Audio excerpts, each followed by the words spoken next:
तापत्रय विनाशाय श्रीकृष्णाय वयं नमः। प्रथम श्लोकमा वर्णन गर्नुभयो, वन्दना गर्नुभयो भगवानको। कुनै पनि कार्यलाई आरम्भ गर्नुभन्दा पहिला आफ्नो इष्ट देवतालाई हामी प्रणाम गर्छौँ, आफ्नो गुरुको वन्दना गर्दछौँ। यहाँ व्यासजीले श्रीमद् भागवत रचना गर्नुभएको वेद व्यासजीले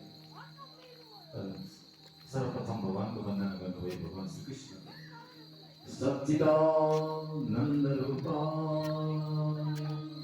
जो सच्चित आनंद स्वरूप है, विश्वपत्याति हेतवे, सारा विश्वलाई सृष्टि पनि गर्ने, पालन पनि गर्ने अनि सम्मान पनि गर्ने, जसले सृष्टि पनि गर्दछ, पालन पनि गर्दछ, सृष्टि गरेको वस्तुलाई अनि अन्तिममा सम्मान पनि गर्दछ। तापत्रय